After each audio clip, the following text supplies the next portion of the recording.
نبی ہے بولتا قرآن سنو، نبی ہے بولتا قرآن سنو، نبی ہے بولتا قرآن سنو، آؤ میرے نبی کی شان سنو، نبی ہے بولتا قرآن سنو۔ حضرت امام راضی رحمۃ اللہ علیہ نے ایک بات یہ بھی لکھی ہے کہ الحمدللہ یہ بہترین جملہ ہے، لیکن اس کو بولنے کا بھی ایک موقع اور مقام ہے۔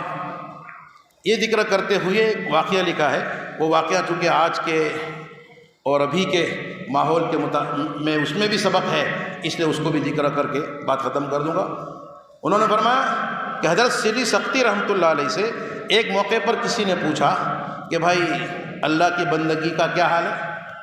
پوچھتے تو ہم بھی ہیں، لیکن کہتے ہیں بھائی دندوں پانی کے اوچھے۔ انہوں نے یہ پوچھا، پوچھنے والے بھی نیک بندے، جن کو پوچھا جا رہا ہے وہ بھی نیک بندے، تو یوں پوچھا کہ کیف الطاعۃ باللہ، اللہ کی عبادت اور بندگی کے تعلق سے کیا حال ہے؟ تو سری سختی رحمۃ اللہ علیہ نے فرمایا کہ 30 برس سے میں اللہ سے توبہ اور استغفار کرتا ہوں میری ایک الحمدللہ پر۔ میں نے ایک موقع پر الحمدللہ کہا تھا، اس ایک موقع کی الحمدللہ کی وجہ سے میں 30 برس سے اللہ سے استغفار کرتا ہوں، توبہ کرتا ہوں۔ تو اس آدمی کو تعجب ہوا کہ الحمدللہ سے توبہ، اور وہ بھی 30 برس تک۔ تو پوچھا کہ بھائی حضرت بات کیا ہے؟ تو حضرت نے فرمایا کہ بات یہ ہے کہ ایک موقع پر بغداد میں آگ لگی، جس علاقے میں آگ لگی تھی وہاں بہت ساری دکانیں تھیں، ان دکانوں کے درمیان میری بھی دکان تھی، تو سبھی لوگوں کی دکانیں تقریباً جل گئی، خاک ہو گئی۔ مجھے معلوم ہوا کہ آگ لگی ہے اور دکانیں خاک ہو رہی ہے، تو مجھے بہت دکھ ہوا۔ پھر کسی آدمی نے بتایا کہ حضرت آپ کی دکان صحیح سالم ہے، آپ کی دکان کو آنچ بھی نہیں آئی، تو اس موقع پر میری زبان سے نکل گیا تھا الحمدللہ۔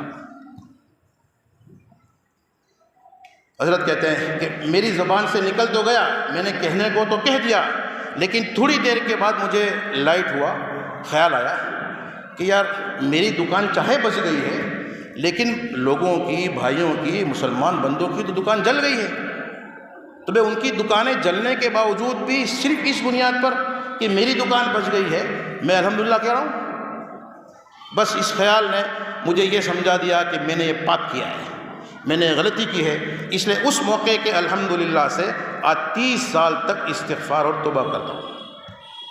علامہ راضی نے تو یہ واقعہ اس موقع سے ذکر کیا ہے کہ الحمدللہ کہنا بہت بڑی نعمت اور بہت بڑی نیکی ہے، لیکن اس کو کہنے کا بھی موقع ہوتا ہے۔ حضرت نے اس موقع پر کہا تھا، اور اس موقع پر کہنا ان کے اعتبار سے مناسب نہیں تھا، لیکن میں آپ سے یہ کہتا ہوں کہ آج بھی ہم جو کام کر رہے ہیں، اور آج جو ہمارے صوبائی انتخابات ہوئے، ان انتخابات میں ہم لوگوں نے اپنے ایک حق کو استعمال کیا۔ اب اس حق کو استعمال کرتے ہوئے لوگوں کی سوچ دو قسم کی ہوگی۔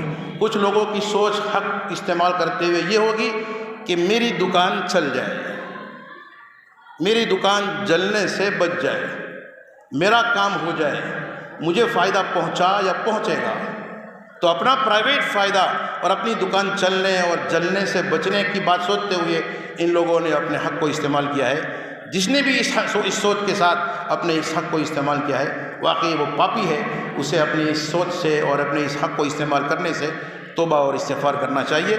سری سختی رحمۃ اللہ علیہ کے عمل سے یہ ہمیں معلوم ہوا۔ ہاں، جس نے اجتماعی نفع کو سامنے رکھا کہ سماج کا نفع، مسلمانوں کا نفع، ملک کا نفع، ملت کا نفع، دین کا نفع، یہ کس میں ہے اور نقصان کس میں ہے؟ اگر اس نفع نقصان کو سامنے رکھا اور اس نفع نقصان کو سامنے رکھتے ہوئے جس جگہ ووٹ ڈالنے میں نفع نظر آیا اس کو ڈالا، اور جس جگہ ووٹ ڈالنے میں نقصان نظر آیا اس سے اپنے آپ کو بچایا، تو اس آدمی نے پونیہ کا کام کیا، نیکی اور بھلائی کا کام کیا۔ یہ سری سختی رحمۃ اللہ علیہ کے واقعے سے معلوم ہوا۔ اللہ تعالی ہم تمام کے پاپوں کو معاف فرمائے اور نیکیوں اور خوبیوں کو قبول فرمائے۔